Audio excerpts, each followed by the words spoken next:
ஏன்டா நான் விஜயகாந்த் அவருக்கு நன்றி கெட்டவனாடா? அப்போ இப்ப நீங்க செஞ்சிருக்க இந்த விஷயத்துக்கு பெயர் என்னடா? அப்படின்னு இப்ப வடிவேல் அவரே தேமுதிக கட்சி அவங்க எல்லாரையுமே பார்த்து ஒரு மிகப்பெரிய கேள்வி ஒண்ணு வடிவேலு அவரு எழுப்பியிருக்காரு. ஸோ அவர் எழுப்புறது ஒரு பக்கம் இருக்கட்டும். இப்ப தேமுதிக கட்சிக்கு உள்ள இருக்கிற அவங்களுடைய தொண்டர்கள், தேமுதிக நிர்வாகிகள் அவங்க எல்லாருமே சொல்லக்கூடிய விஷயம் தான் இப்ப ரொம்ப பெரிய அளவுல ஹைலைட் ஆகும். தேமுதிக கட்சி அவங்களுக்கே ஒரு ரொம்ப பெரிய அதிர்ச்சி தரக்கூடிய விஷயமாகவும் இப்போ மாறியிருக்கு.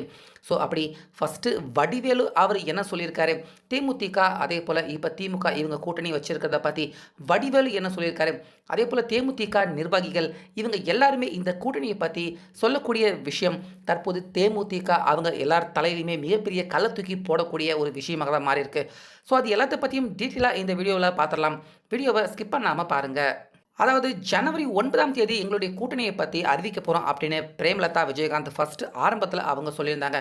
அதுக்கப்புறமா இப்போ பிப்ரவரி 9ஆம் தேதியும் போய் இப்போ நேற்று கிட்டத்தட்ட பிப்ரவரி 19ஆம் தேதி வந்துருச்சு. இப்போ தான் தேமுதிக அவங்க இந்த 2026 சட்டமன்ற தேர்தலுக்கான கூட்டணி எங்களுக்கு யாரு கூட அப்படிங்கிறத 100% உறுதியாக இத்தனை நாட்கள் மிகப்பெரிய இழுபறிக்கு அப்புறமா நேற்று தான் தேமுதிக அதிகாரப்பூர்வமாக அவங்க சொல்கிறாங்க.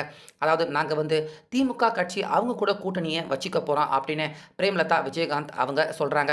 ஸோ இதில் முக்கியமாக அவங்க சொல்லக்கூடிய காரணம் ஏன்னா நாங்கள் இத்தனை நாட்கள் அதிமுக திமுக ரெண்டு பேருக்கிட்டுமே பேரம் நடத்துகிறோம். இவங்க கிட்ட தான் பேரம் படிஞ்சுது. அதனால் திமுக கிட்ட போகிறோம் அப்படின்னு உண்மையை ஒத்துக்கிட்டு இருந்தால் கூட கொஞ்சம் நல்ல பேர் கிடைச்சிருக்கும் தேமுதிகக்கு. ஏன்னா இத்தனை நாளாக திமுக பேரம் படியுமா இல்லை அதிமுக பேரம் படியுமா அப்படின்னு பிரேமலதா விஜயகாந்த் அவங்க பேரம் பேசிக்கிட்டு இருந்தாங்க அப்படிங்கிறது ஒட்டுமொத்த தமிழக மக்கள் எல்லாருக்குமே தெரியும். முக்கியமாக பிரேமலதா அவங்களுடைய தம்பிக்கு ஒரு ராஜ்யசபா சீட்டு, அதுக்கப்புறமா ஒரு சில முக்கியமான நிபந்தனைகள், இந்த எலெக்ஷனுக்கான பணம், அதுக்கப்புறமா சிங்கிள் டிஜிட்டில் அவங்களுக்காக ஒதுக்கக்கூடிய அந்த இது எல்லாத்தையுமே எங்களுக்கு யார் தருவாங்க யார் தருவாங்க அப்படின்னு பிரேமலதா விஜயகாந்த் கடந்த சில நாட்களாக மிகப்பெரிய அளவில் இந்த பக்கம் அதிமுக அந்த பக்கம் திமுக இப்படி ரெண்டு பேர்கிட்டையுமே மாறி மாறி அவங்க பேச்சுவார்த்தை நடத்திக்கிட்டு இருந்தாங்க அப்படிங்கிறது ஒட்டுமொத்த தமிழக மக்கள் எல்லாருக்குமே தெரியும். ஆனால் இன்றைக்கி திமுக கூட கூட்டணி வச்சுட்டு பிரேமலதா விஜயகாந்த் அவங்க சொல்கிற விஷயம் என்ன அப்படின்னா, எங்களுடைய தொண்டர்கள் கிட்ட கேட்டோம், எங்களுடைய நிர்வாகிகள் கிட்ட கேட்டோம், அதுக்கப்புறமா எல்லாருமே ஒன்றா சேர்ந்து மிகப்பெரிய ஆலோசனை கூட்டம் போட்டோம்.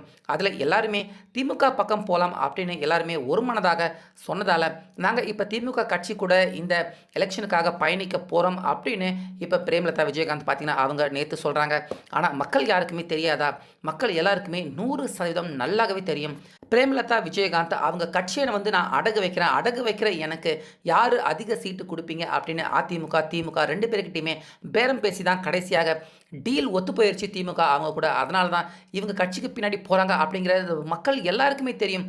ஆனாலுமே தெரிஞ்சிருந்தும் மக்கள் எல்லாருமே நம்புவாங்க அப்படின்னு இப்போ பிரேமலதா விஜயகாந்த் அவங்க நேற்று சொன்னாங்க பாருங்க. தேமுதிக தொண்டர்கள் உறுப்பினர்கள் இன்னும் அவங்க பின்னாடி இருக்கிற நிர்வாகிகள் அவங்க எல்லாருமே அவங்களுடைய ஆலோசனை கேட்டு தான் இந்த முடிவை எடுத்திருக்கோம் அப்படின்னு இப்போ அவங்க சொல்லியிருக்கிறது. அவங்க கட்சிக்கு உள்ளே இருக்கிற அடிமட்ட தொண்டர்கள் நிர்வாகிகள் மாவட்ட நிர்வாகிகள் இப்படி எல்லாருக்குமே ரொம்ப பெரிய அளவில் அதிருப்தி கோவத்தை தான் இப்போ தேமுதிக அந்த கட்சி மேலே ஏற்படுத்தியிருக்கு.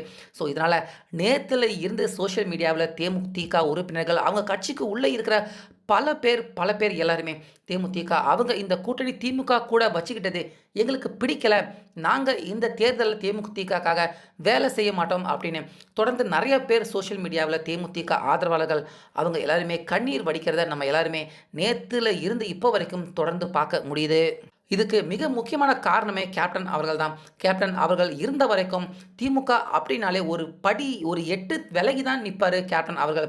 ஏன்னா கேப்டன் அவர்கள் கஷ்டப்பட்டு சம்பாரித்து கட்டின அந்த கல்யாண மண்டபத்தை இடித்தவங்க திமுக.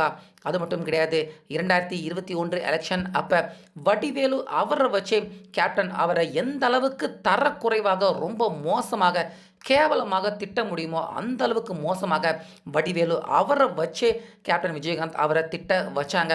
இது எல்லாமே மக்கள் யாருமே மறக்கலை. ஆனால் பிரேமலதா விஜயகாந்த் அவங்க எப்படி மறந்துட்டு திரும்ப திமுக கூட போய் சேர்ந்தாங்க அப்படிங்கிற அந்த வருத்தம் கவலை வேதனை எல்லாமே தேமுதிக தொண்டர்கள் நிர்வாகிகள் முக்கியமாக மக்கள் மனசு அவங்க மனசுலேயே கூட இன்னும் இருக்குது. கேப்டன் மனுஷன் அவர் எவ்வளோ நல்ல மனுஷன், ரொம்ப நல்ல மனுஷன். அவரை மாதிரி இப்போ எந்த ஒரு அரசியல்வாதியுமே நிச்சயமே யாராலையுமே காட்ட முடியாது. அப்படிப்பட்ட ஒரு நபருக்கு களங்கம் ஏற்படுத்தினது வடிவேலு, களங்கத்தை ஏற்படுத்த வச்சது திமுக. ஆனால் இப்போ அந்த கட்சிக்கிட்டேயே போய் தேமுதிக கேப்டன் உருவாக்குன அந்த கட்சியை அடகு வச்சிருக்காங்க பிரேமலதா விஜயகாந்த் அப்படின்னு மக்கள்கிட்ட இருந்து தேமுதிக நிர்வாகிகள், தொண்டர்கள் இப்படி எல்லாருமே அதிருப்தியில் இருக்காங்க. அந்த மாதிரியான விஷயத்தை தான் இன்றைக்கி பிரேமலதா விஜயகாந்த் அவங்க சொல்லியிருக்காங்க. ஸோ இந்த விஷயத்தை பார்க்குறப்ப இப்போ வடிவேலு பார்த்திங்கன்னா அவர் ஒரு தகவல், ஒரு மெசேஜ் ஒன்று தற்போது வெளியிட்டிருக்காரு. அது கேட்டதுமே இன்னும் தேமுதிக நிர்வாகிகள், அதே போல் பிரேமலதா விஜயகாந்த் இவங்க எல்லாருக்குமே அதிர்ச்சி தர்ற மாதிரி தான் இருக்குது. வடிவேலு அவருடைய தரப்பு அவர்கிட்ட இருந்து வெளியே இருக்க அந்த மெசேஜ் தகவல், அதில் வடிவேலு அவர் என்ன சொல்லியிருக்காரு அப்படின்னு பார்த்தீங்கன்னா, கேப்டன் அவர் மறைந்து போனப்போ அவருடைய அந்த நிகழ்வுக்கு நான் வரல அப்படின்னு ஒட்டுமொத்த தமிழக மக்கள் எல்லாருமே என்ன திட்டினாங்க. கிட்டத்தட்ட தமிழ்நாடே ஒரே நாளில் என்ன ஒரு வில்லனாகவும், ஒரு காமெடி நடிகன் நானே என்ன வில்லனாகவும், ஒரு மோசமான கேரக்டர் கொண்டவன், ஒரு கெட்டவன், இவனை மாதிரி ஒரு நம்பிக்கை துரோகி யாருமே இருக்க முடியாது அப்படின்னு ஒட்டுமொத்த தமிழக மக்கள் எல்லாருமே என்ன திட்டினாங்க. ஒரே நாளில் எல்லாருமே என்னை இப்படி வெறுத்து, என்னை விரும்பிக்கிட்டு இருந்த என்னுடைய காமெடியை பார்த்து ரசித்தவங்க எல்லாருமே ஒரே நாளில் என்னை வெறுத்து என்னை காரி துப்புற மாதிரியான ஒரு மோசமான நிகழ்வு கேப்டன் அவருடைய அந்த மறைவு நாளில் எனக்கு நடக்கும் அப்படின்னு சத்தியமாக நான் எதிர்பார்க்கல அப்படின்னு வடிவேலு குறிப்பிட்டிருக்காரு. ஸோ இது எல்லாமே எதனால் கேப்டனை நான் திட்டி பேசினேன். அரசியலில் எல்லாருமே திட்டுறது தான். கேப்டன் அவரை அந்த எலெக்ஷனுக்காக நான் திட்டி பேசினேன், ஒத்துக்கிறேன். ஆனாலுமே அது எல்லாமே ஒரு அரசியல் நிலைப்பாடு தான். தனிப்பட்ட முறையில் நான் கேப்டன் அவரை எங்கேயுமே எப்பயுமே திட்டினதில்லை. அரசியல் அப்படின்னு வர்றப்ப எல்லாருமே எலெக்ஷன் நேரத்தில் எல்லாரையுமே பயங்கரமாக திட்டிக்கிறது வழக்கமான ஒரு விஷயந்தான். அதை தான் அந்த இடத்துல நான் செஞ்சேன். எனக்கு கேப்டன் அவரை உதவி செய்தவர் தான். ஆனாலுமே அந்த இடத்துல நான் கேப்டன் அவரை ஒரு அரசியல் நிலைப்பாட்டில் தான் நான் திட்டினேன். ஆனால் இப்போ அன்னைக்கு நான் யாருக்கு ஆதரவாக பேசணும் அதே கட்சிக்கு கூட போய் இப்போ கேப்டன் அவருடைய கட்சியை இப்போ தேமுதிக அவங்க அடமானம் வச்சுருக்காங்களே. இப்போ சொல்லுங்கள், நான் கேப்டன் அவருக்கு செஞ்சது மிகப்பெரிய நன்றி கெட்ட துரோகமா? இல்லை இப்போ தேமுதிக அப்படிங்கிற கேப்டன் அவருடைய அந்த கட்சியே கொண்டு போய் இப்போ கேப்டன் அவரை திட்டி விமர்சனம் பண்ண கட்சி தானே திமுக, அவங்கக்கிட்டேயே கொண்டு போய் இப்போ பிரேமலதா விஜயகாந்த் அவங்க அந்த தேமுதிக கட்சியை அடகு வைக்கிற மாதிரி அவங்கக்கிட்டேயே போய் கூட்டணி வச்சுருக்காங்களே. இப்போ நான் செய்தது நம்பிக்கை துரோகமா? இல்லை பிரேமலதா விஜயகாந்த் அவங்க செஞ்சுருக்கிறது நம்பிக்கை துரோகமா? இப்போ நான் செஞ்சது தவறா? இல்லை அவங்க செய்கிறது தவறா? இப்படி இத்தனை நாட்களாக கேப்டன் அவருக்கு நான் துரோகம் செஞ்சிட்டேன், அவர் தான் என்னை வளர்த்து விட்டார், அவருக்கு நான் துரோகம் செஞ்சிட்டேன் அப்படின்னு இன்றளவும் இப்போவும் மக்கள் எல்லாருமே வடிவேலு அப்படின்னா கேப்டன் அவருக்கு துரோகம் செய்த ஒரு நபர் அப்படிங்கிற ஒரு பின்பம் தான் இன்னும் என் மேலே விழுந்துக்கிட்டு இருக்கு.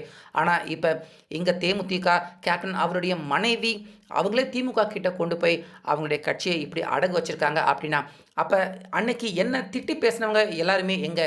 இப்போ பிரேமலதா விஜயகாந்த் அவங்க செஞ்சுருக்க இந்த விஷயம் மட்டும் சரிதானா அப்படின்னு இப்போ இந்த மிகப்பெரிய கேள்வியை வடிவேலு அவர்கள் கேப்டன் அவருக்கு நான் செய்த துரோகம்னா இப்போ இங்கே பிரேமலதா விஜயகாந்த் அவங்க செய்கிறது மட்டும் சரியா அப்படிங்கிற மாதிரியான இந்த கேள்வி பார்த்தீங்கன்னா இப்போ நேற்று வடிவேலு அவருடைய தரப்பு அவங்க எழுப்பியிருக்காங்க. ஸோ வடிவேலு மட்டும் கிடையாது, இதே கேள்வி இப்போ நேற்று திமுக தேமுதிக இவங்க 2 பேருடைய கூட்டணி உருவாகிடுச்சு அப்படின்றதுமே மக்கள் எல்லார் மனசுலையுமே எழக்கூடிய கேள்வி இதுதான். ஏன்னா கேப்டன் அவர் இருந்த வரைக்கும் அவருடைய கல்யாண மண்டபத்தை அவர் கஷ்டப்பட்டு கட்டின அந்த கல்யாண மண்டபத்தை இடிச்சிருக்காங்க திமுக. அது மட்டும் கிடையாது, வடிவேலு அவரை வச்சும் திட்டவிட்டிருக்காங்க, இன்னும் நிறைய பேர் திட்டி தீர்த்துருக்காங்க கேப்டன் அவரை.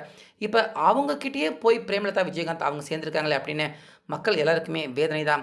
முக்கியமாக வடிவேலு அவரே இனிமேல் என்ன நன்றி கெட்டவன் அப்படின்னு யாரும் சொல்லாதீங்க அப்படிங்கிற மாதிரி வடிவேலு அவரும் இந்த முக்கியமான மெசேஜை வெளியிட்டிருக்காரு. ஸோ இதை பற்றி உங்களுடைய கருத்து என்ன அப்படிங்கிறத நிச்சயமாக மறக்காமல் கமெண்ட்டில் சொல்லுங்கள்.